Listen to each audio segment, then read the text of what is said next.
Okay, the files has already been read from the text files. We already have the value of each of them. So how can we calculate to get the average of each of the assignments and the tests? Here I have added a few more lines for that purpose. You could see the first line I have added to the program is I'm using a FW to open another file which will record to save the result of the average inside. So we're going to write that file as a text file as the token WT shown here, and the name I've already changed the name to average. AVG means average. So another thing, we have to write a header.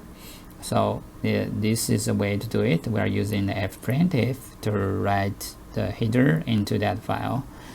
And another line we have added here is for each line of value we read it from the text file, we will copy that to this new average file as well.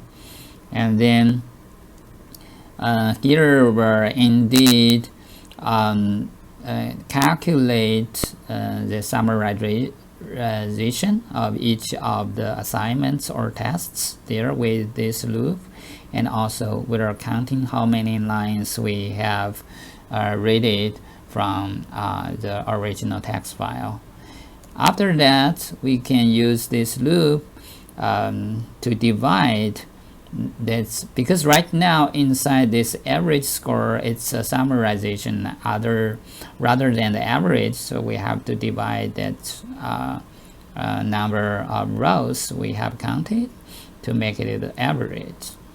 After the calculation, we can output that results to that new file we create. If everything goes well, this is what you're going to have on the screen. You're going to have the outputs of the average like this, and in a file you're going to have the result here.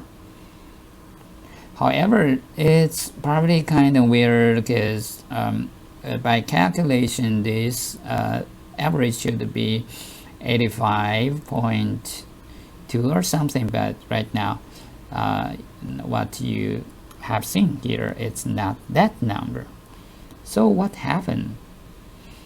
This is actually called rounding error. To understand that, we need to introduce more information about how the floats and doubles are stored in the memory.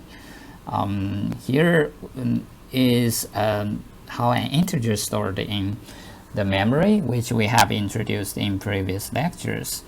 Integers are easy to store as exact number following these side bits.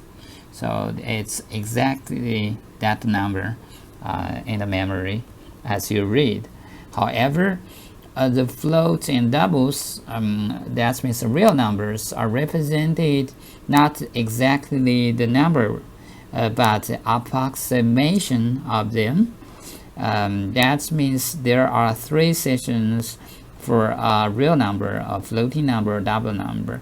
The first is a side bit as an integer, but however the second section is exponent of that, which takes 8 bits, and the rest are called significant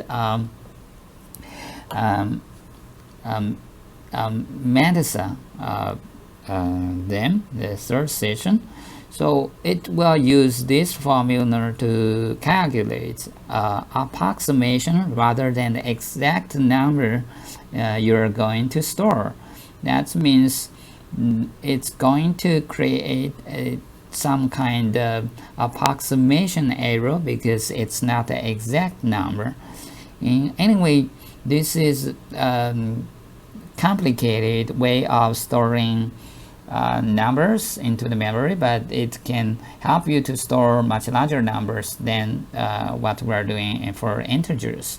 At this moment, you just have to remember that for real numbers in the memory, it probably not the exact numbers there. There are some kind of difference between them, between the real numbers and their representation in the memory.